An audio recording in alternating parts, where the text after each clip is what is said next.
Thank you all for joining us today. We really appreciate the time that you're spending with us here, and we hope that this presentation benefits you guys. Right. So I am Rajesh Mehta, and um,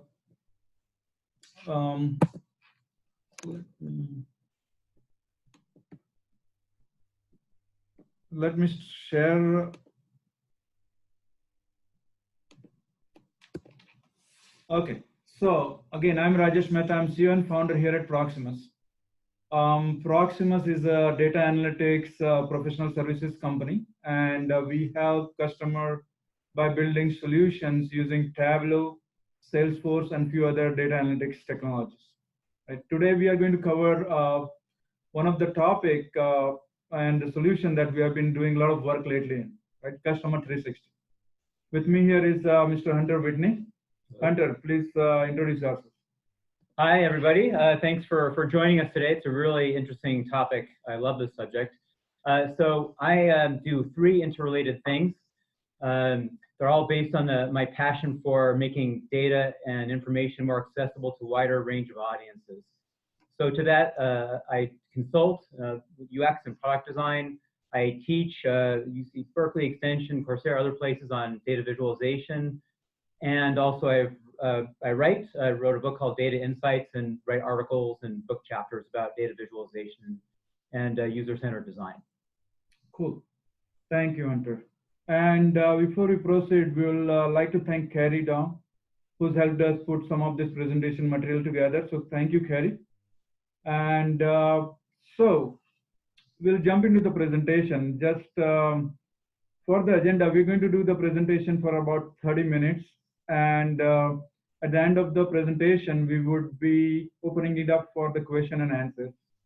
And feel free to answer the questions during that time, or if you have a question while the presentation is going on, feel free to use your Zoom question and answer facility that will be provided to put in the question. We'll make sure we can answer all those questions at the end of the session. So thank you for that. And to start the presentation, I want to come up with like, okay, what are we going to do today, right? 30 minutes, and what are we going to cover? I mean, there's a lot of things, but primarily we're going to talk about how the successful companies are focusing on customer journey these days. Why are they relentlessly focused on understanding their customer and understanding everything about the customer? They are investing heavily in some of the systems. Even the software vendors like Salesforce, Informatica are heavily investing in building the solution around this customer, right? And while doing so, what are the challenges companies are facing? I mean, data is scattered all across in a different business systems, in a silos of the data. And so how are they addressing the human as well as the data challenges while doing, basically customer 360?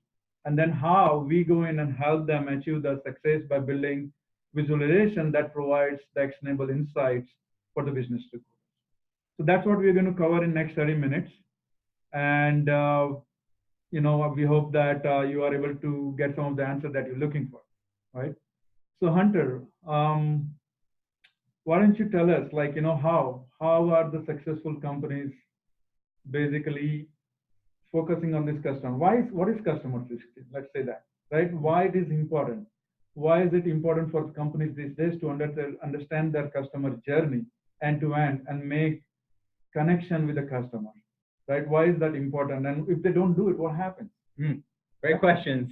Please take the stage. Yeah. So Rajesh, I think I don't even sort of take it one step further up the ante and say that it's not important, it's essential for businesses to be successful of many kinds now.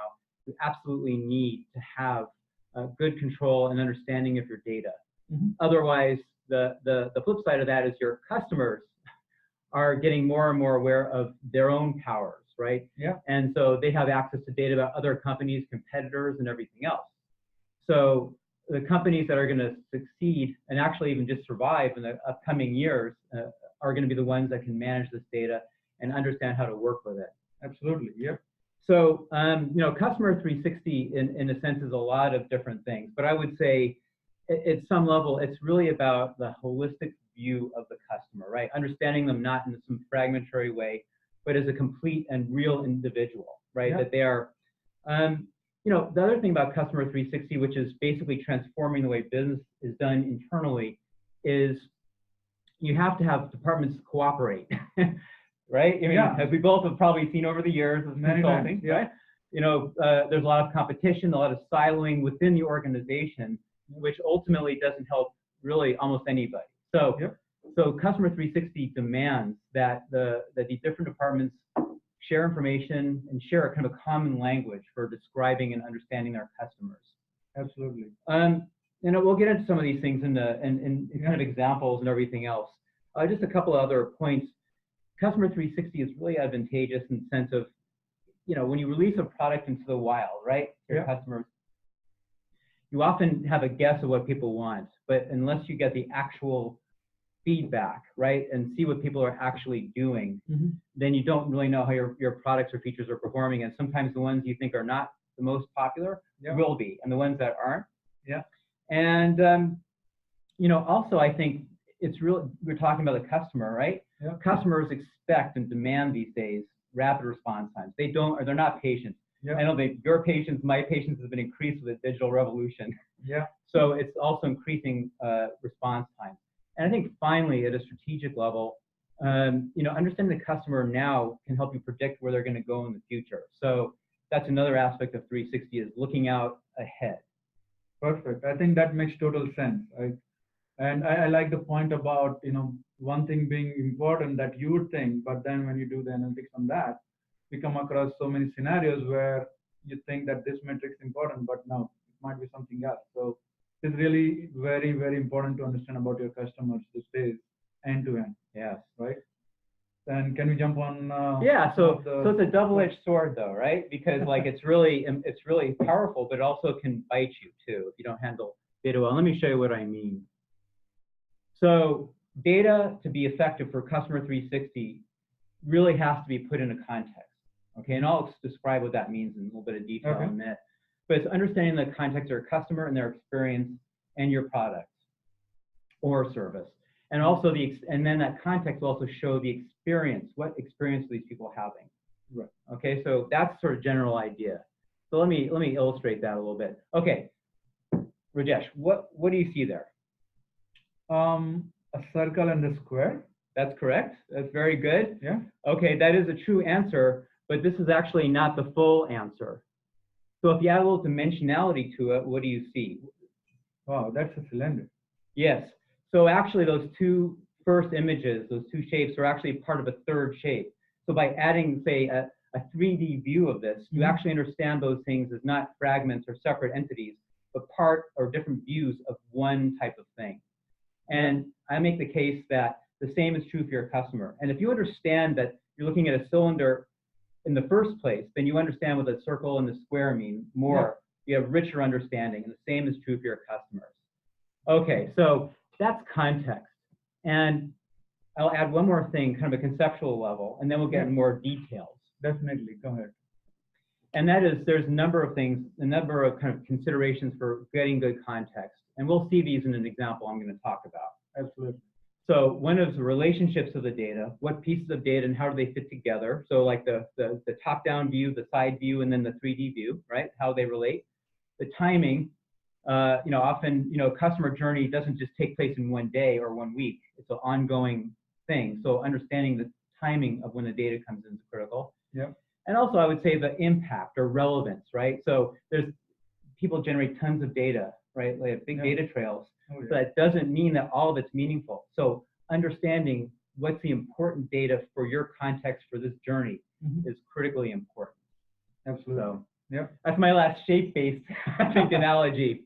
Absolutely. So how does this, like, let's say, I understand there is a timing relationship to impact. Absolutely. Yeah. Right now, if a customer, I mean, today's world, there's so much competition. You know, companies are moving fast. So if they don't do that, let's say you don't have the customer 60, how does that impact a company today? Excellent question, and anticipated that a little bit. So it's what I would say is like a blind spot. Okay, that's my analogy. So I think I have, maybe some of the people who are listening in have too, have the experience of driving where you can see, you know, behind, front, behind, sides, but maybe there's a little portion that you can't see. And that portion can be dangerous, right? You're ready to turn into another lane. There's a little blind spot there, right? Right. So that's true for, you know, at least from my experience, it's very true, and it's potentially problematic, right? Like, so, okay, so that's a blind spot. Now, how does that relate to the companies? Exactly. Because the same thing is true in data. You have a 360 view of your customers, but maybe you've got a blind spot you're not considering. That blind spot could be the very thing that gets you into an accident in the business side of things, right? Makes sense. So let me give you an example. Okay, that's all theoretical, but let's talk about an example. So this is a persona. It's a person in a company that we're calling Binary Infotech. Okay. Now she's a customer, and we're going to have some data around her. Okay. And her name is Catherine. She's an IT director at Binary Infotech, and I won't go through all the details here, but I will say that she's very concerned about looking, you know, providing good advice to her departments and her organization, being considered a thought leader. Okay. So keep that in mind, and we're going to look at her in terms of customer 360. Okay. And in this story, though, there's usually in a story, there's often other characters, right? And a conflict. We'll get into all of that. So these are the other characters in this little example story. And by the way, I think you'll recognize in the story, this has happened many times in both of our experience in various forms. In this case, there's another company called BizData, and there's Robert, who's a sales leader for this company. He always wants to be on top of, you know, knowing everything when he's talking to his customers and his leads. And we have Lisa, who is a customer success person at BizData, and she is extremely passionate about making sure that her customers are happy and that she maintains a good, authentic, strong relationship. So that enables Robert and the rest of her colleagues. Right. I like the story. Okay, good. Yeah. All right. So now let's put it in the context of the customer 360 and the blind spots that I was talking about. So here is Catherine again, and let's just say we've got a 360 view of the data here, or almost 360. Right. Right, except for one area that's a little bit murky, a little hard to see, which is the service inquiries. Okay, well, we got a whole bunch of other data, so what do we care about? What do we care about that one, right? We've got all this other stuff. Well, we do. We do. Yeah. Exactly. Cool. Because we know what happens. So let's take a look. Yeah. Oh, and by the way, you know, I was talking about impact. Some kinds of blind spots may be more important than others. So that's another thing. You may have more than one blind spot, but it's also identifying which ones really matter and which ones you can live without. Right. Okay, so what does that translate to into a actual kind of dashboard? Yeah, this is what we want to look at. Yeah. Now this is what you build all the time, right? And this is the kind of thing that people are used to looking at. So what I did was like take the analogy and put it into this sort of context. So this blind spot here is let's say that this is missing from this dashboard. It wasn't included or wasn't well visualized for whatever reasons, right? It wasn't done by us. It was done by somebody else, right? So this is a blind spot. Now, the people at BizData may be looking at this in relation to Catherine. This is what they see. Okay, a lot of information. Okay, so now let's take this, what I'm calling a customer journey map in the kind of UX world, right? Right. And basically, here's Catherine starting her journey. I'll just note to you that on the top side of this, the sort of higher end on the y-axis, there's a positive feeling. And on the bottom, the y is a negative feeling. And she's sort of, we'll see this line change a little bit. Okay. Basically, does she feel good about this product, BizData, or not? And we're going to use her journey kind of and see this in this different light. So initially, she hears about BizData, she checks it out, she's interested, she engages with the sales leader who we've already met, Robert. Exactly. Okay. I'm glad you're tracking. And you know, basically, she's kind of a pre-qualified lead. He goes in, sells the product to her. She's happy. He's happy. Everything is good. Okay. So now she's moved from awareness and this sort of kind of classic kind of customer lifecycle management stages. She's moved now from awareness to conversion, and now she's going to engagement, right? Now she's starting to really use this thing. You notice too that her feelings are really about the product are really increasing positive direction, which is what we want. Right. So Lisa, who we've also met, comes in and says, everything, checks in, make sure everything is good, and kind of builds that relationship a little bit. Okay. Okay. Yeah. Now, here's where things get a little interesting. Huh. Okay. She's loving the product, but then she starts to evangelize it to other departments in her organization. And one of them is facilities management. And they are having some difficulties with it, right? They need some GeoViz capabilities that are not necessarily perfect there. And so she's getting complaints from her own people, and therefore she's losing interest. Now, where do the blind spots that we're talking about earlier come in? We're going to turn into this wrong lane.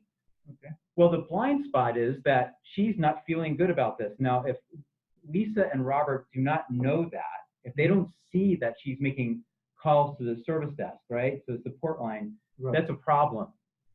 Now, because they're using a good dashboard, they do see that there's an issue here. Now, Lisa will come in when you'll see here that we're going below the line of neutral to sort of negative. Lisa goes in there, and I was mentioning about Customer 360 and the importance of the rapid response. Right. This is a case where Lisa comes in, responds, and addresses Catherine's problems. Okay. She also talks. This is a part about the silos.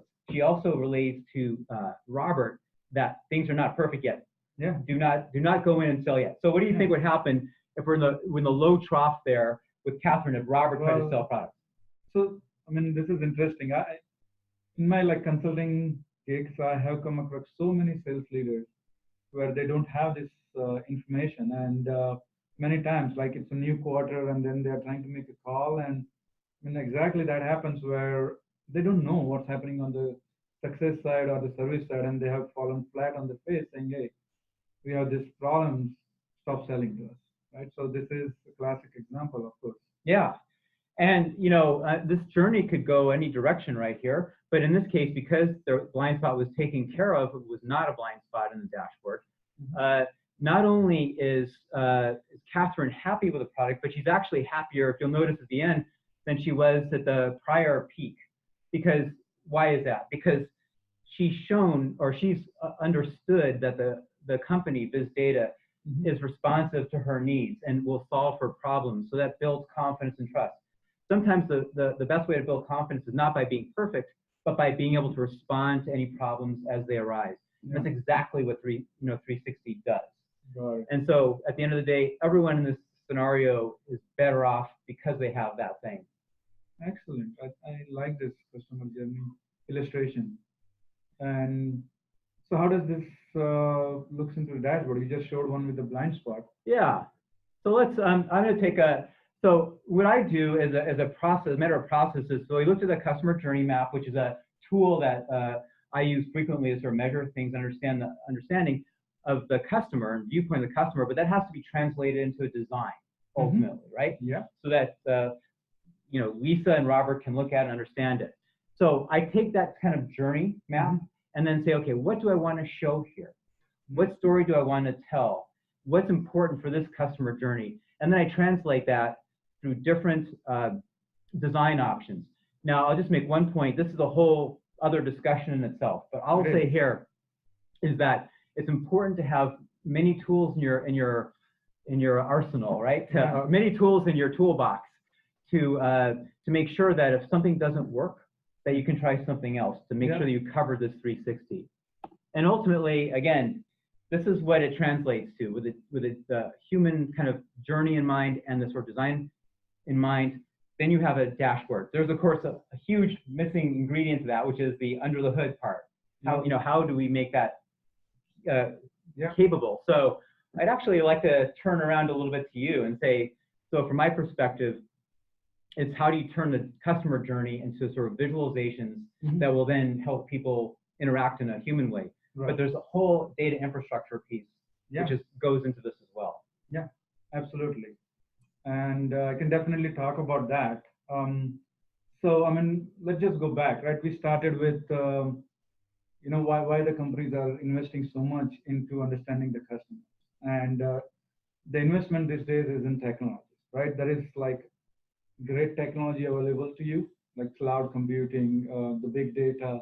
So there is a lot of processing power companies has, and at the same time, there is a lot of data that company needs to process. So there is a semi-structured, there is a structured data, there is unstructured data, and this is all about customer, right? It's like a social media, like whatever you say, demographics, the sales patterns, and all those kind of things. So companies have enough tools to process this customer data, but what happens is in the quest to basically use this tool and grow faster, there are so many business systems that they implement, right? And what that creates is the data silos, right? So this is one of the biggest challenge when it comes to the data infrastructure, or for a company to basically implement a system which is going to be giving them an idea about end-to-end customer journey, right? I mean, there are like systems like Salesforce, number one CRM platform. There are marketing systems like Marketo, service system like Zendesk. There's so many systems. There is social media, there is Google Analytics. You name it, there are things to measure what customer is doing, right? But then if company is not aware about like what they are forming in this process to understand the customer, they end up in this silos. And that has been like one of the biggest challenge in the data and the technical work. So how do you address this? So how in your way do you address these challenges or deal with them in I implementation? mean, so that's a good thing. So what we do is, so we are, as you know, the Salesforce partner and the Tableau partners, and we are in process to get into partners with Snowflake. So these are some of the modern tools that have helped us implement a great solution for Customer 360 for our customers, right? And this is an architecture diagram, right? It's simple. You know, you have data ingest, data prep, and visualize and analyze. But that a lot of challenges goes into it, this one where you want to ingest it from a different system, right? Like you have a database source, you have the file, semi-structured, you have the CRM system. So what has happened is the challenging part is to get a unified analytics platform, right? Where you have like a John Doe in your CRM is a John Doe in your product catalog, right? So that is the challenge that we face, and basically some of the tools like Snowflake and some Python and all has helped us to build a unified structure. Salesforce is a great system. It's a number one CRM system, and it captures a lot of customer data. And you have like a rich customer data if you want to really use it right way, right? However, one of the challenge that a lot of our customers have faced with Salesforce is that internal reporting system. And that's where Tableau comes into the picture. Tableau has been our favorite since like what last 10 years almost. Since 2000, I was introduced to Tableau 2008 actually. So Tableau has grown much, and with their software, they are like always coming up with something that makes analyst or somebody who is building an analytics system their life easy. I have seen people not having any idea of Tableau to having like churning out dashboards and all within like a week or less, right? So the adoption of these systems is so fast. So your time to value is like way less these days, right? If I had to do this thing something in 2012, let's say if I would have taken 1 year, today I can churn a good customer 360 system in less than like 1 quarter or 3 or 4 months basically. So that is what is happening. So these are the tools that we use. I want to show you one thing, like how does this look in so this is the dashboard that we have been using for our it's a sample dashboard, and we've been using for our presentation. But if you look at this dashboard, I mean, to your terms, it gives you a rich information, right? If you look at the top, this is all the key metrics. This is where you get the sales information, right? And here is your service information, your product information. And if you look into that, this is right now built inside the Salesforce system, right? So now coming to your design thing also, right? I mean, we designed this way because this is a sample of something we just did with one of our clients recently, where they wanted to get this seamless experience, right? So they had like 1,000 people using Salesforce system, and they had to go to like 2, 3 different systems to get the customer data. So we build Customer 360 where now all the customer data which is relevant, which is impactful at one place, right? And we also integrated that back into the Salesforce. So imagine you are a salesperson and you had to go to like 3 different systems to know about your customer. Now Salesforce, where you live in, day out, you have everything you want to know about your customer, right? So if you're a sales guy, you know what your services tickets are open, and you will wait until those are resolved, or you will work with the customer success, like your example, before you even make a call to do the sales. But if you are if you're a service person, you can as well contribute in selling, because you know like what is the sales pattern for this, right? What is the opportunity pipeline? And when you are on call with your customer, you can give a signal to your salesperson saying, hey, maybe this is a good time for you to call. So it's like interdepartment collaboration, right? So to summarize this thing, great technologies these days, but you have to use it right. There is a lot of data silos. You have to use it, use the technology to solve those problems, and then do a customer 360 to serve your customer right? Unlike before, where the sales team were doing heavy lifting to sell. These days, everybody in the organization, right? I think everybody in the organization is responsible for a sale, for taking company forward. It is not one department or one person's job. It is like throughout the company, every department who touches the customer, it is their job to do the adoption to this customer 360 kind of systems and make the company grow faster, right? So I'll want to jump one more thing. Yeah, like I'm just curious, like how do you make this happen? How do you? Right. So I know that is what I think a lot of people would be curious too. So the way we do it is, let me take it. So this is the model, right? This is our model for the delivery. It's called Rapid Agile Delivery Model. And so what we do is, again, with this technologies, it has enabled us to deliver the results faster. So we spend first few weeks to understand what it is important for customer to see into the customer 360, right? So if we come to you as a customer, we'll work with your SMEs. We work with stakeholders and find out what is an important part. And then we go into our iteration first, right? So we do a rapid delivery, which is 3 to 4 months. Within that 3 to 4 months, you have something tangible to look at. We might be able to integrate one or more areas, depending on what you need. But we look into that, and then we give it in the hand of the customer.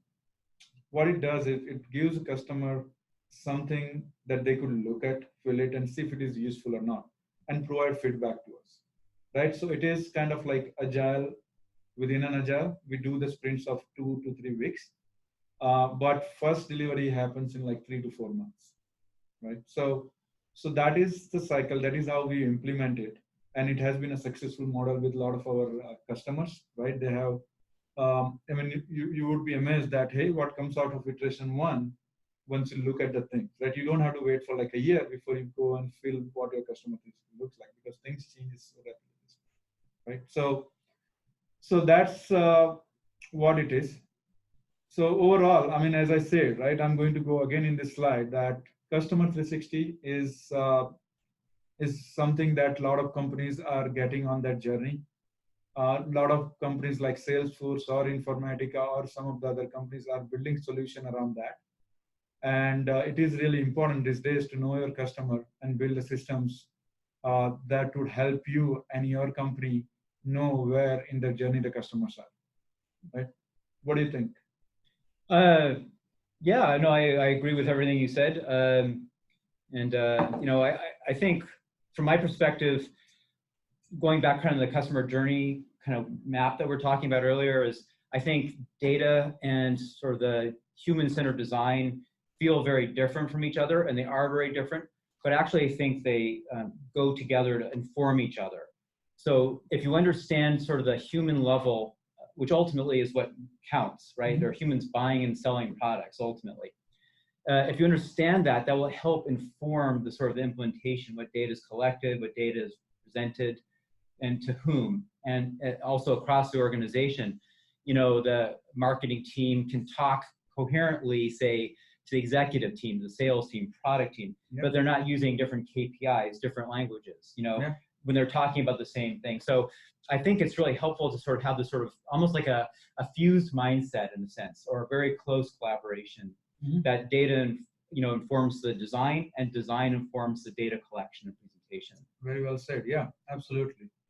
Absolutely. So yeah, I think we're up to over 30 minutes, and I think we covered what we wanted to.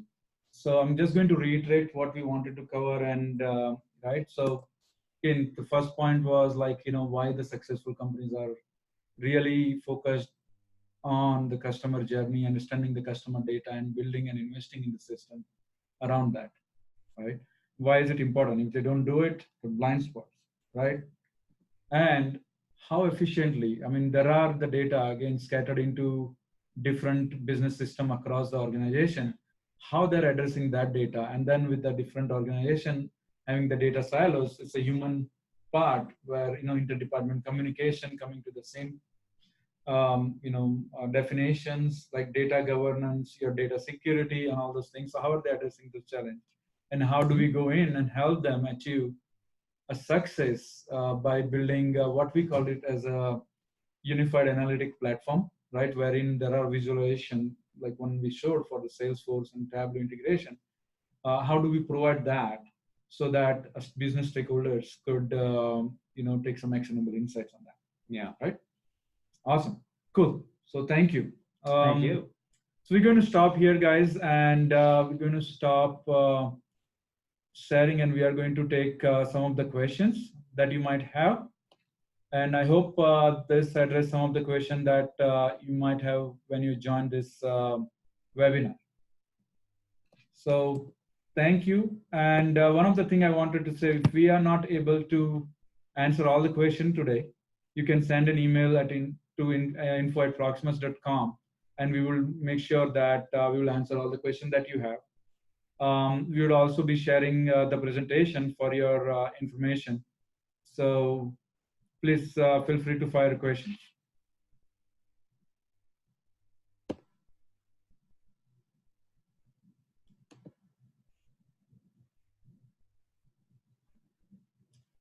Okay.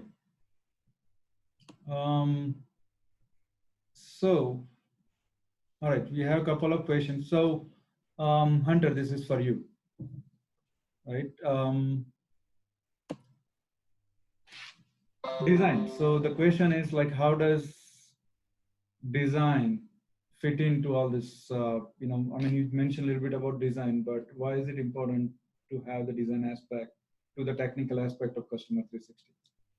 Well, I think if you don't execute well in the design, then you're not going to have the audiences that you care about understanding what they're looking at, right? It's you don't want all this beautiful data infrastructure to be lost in translation, right? The final, let's say, few inches between the screen and the people's eyes and their brains, if that's lost there, then all the other effort is sort of not as effective. So I think thinking about the particular design approaches that are going to work is incredibly important, right? And I think maybe just adding to that a little bit is one of the main challenges is, especially for data visualization. So I've done a lot of work in UX of various types of products and services and websites and so forth.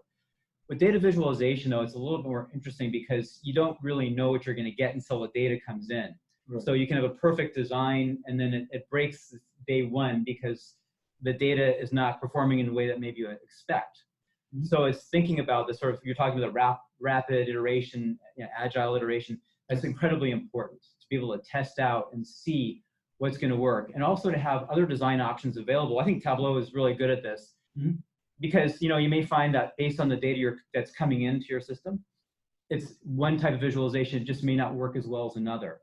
So if you're able to yourself think about or have the system present you different design options for presenting that data, that actually is incredibly important so that you're prepared and don't have like a lot of downtime trying to reinvent things. Cool. So those are a couple of thoughts. Awesome. Thank you. Thank you. We have another question.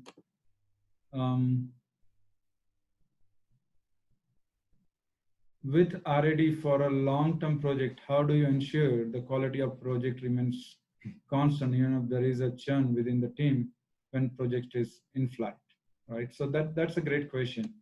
And with an R&D, right? I mean, and that's the beauty of the R&D, right? Where it's a smaller chunk, right?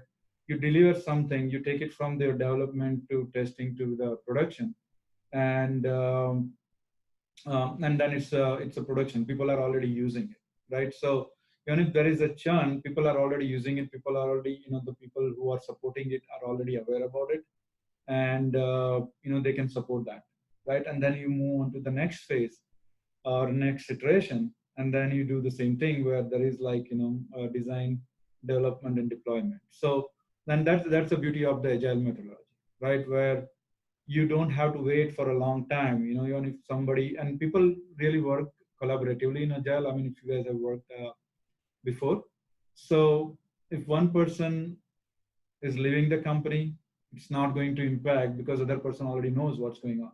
So yeah, I may add one thing to that. If, sure. And that's, I don't think a huge amount of documentation is ever read or used, but minimal documentation I think is really important. And providing things like a rationale or kind of an understanding for why you're doing it. If there's a clear kind of understanding of the reasons why you're including this and not including that, that can be helpful so that new people coming on or old people leaving, at least there's a continuity of understanding why you're doing what you're doing, what the kind of roadmap is in a sense. Yeah, absolutely. Okay, so one more question. Okay, this is really an interesting question. So is Salesforce Customer 360 same as the Customer 360 that we are using, right? So it's not actually. The solution that we provide is more customized.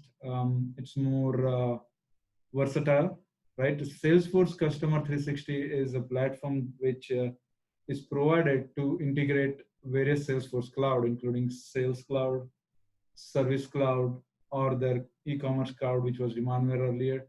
So, again, they do the same thing, but it is within the Salesforce ecosystem. What we offer is something where we can go out, like for an example, your sales data again could be in the CRM Salesforce, and then you could be having the marketer as the marketing system, Zendesk as your service, and then some product logs. I mean, Customer 360 from Salesforce doesn't even have an idea about the product logs, right? And nowadays with the SaaS companies, there it is very important for them to understand what their product is doing, how customers are using it. So it's not same. Depending on what a customer is using, we might leverage it, but what we offer is much different than the Salesforce Customer 360. I hope that answered the question. Yeah. Okay. Let's see. I think we can take one more question. All right. So what are the other technologies? Is Snowflake our choice of technology? Snowflake is a choice of technology if you don't have anything existing at your client, right? I mean, but some of our clients have the data warehouse built already in Oracle, right? In that case, we don't want to reinvent the wheel, right? We want to leverage the technologies which the customer is using to build a customer 360 solutions. Most of our customers have been happy with Tableau. So Tableau is one of the common things that we have seen a lot of places. But when it comes to databases, I mean, Snowflake is absolutely fantastic. And if it is something that you are starting new, I would definitely recommend it in terms of scaling and in terms of the pricing and everything. And then it just saves a lot of cost in the infrastructure maintenance. And Oracle is coming with Oracle Cloud as well. But to answer the question, while we love Salesforce, Snowflake, and Tableau, it's not necessarily that are the technologies that we are stuck on, right? We are here as an expert to make sure that we understand what your needs are and what your pain points are and help you resolve that by a technical solution. Yeah? Okay. Okay. All right. So I think we are at a time. We are going to basically wrap up the presentation. And we again want to thank you for your time today here and spending your afternoon or the morning with us. And we hope this has helped you answer some of the questions. Again, if you have more questions, feel free to send an email to info@proximus.com, and we'll be more than happy to help you. Okay, thank you. Bye, everybody.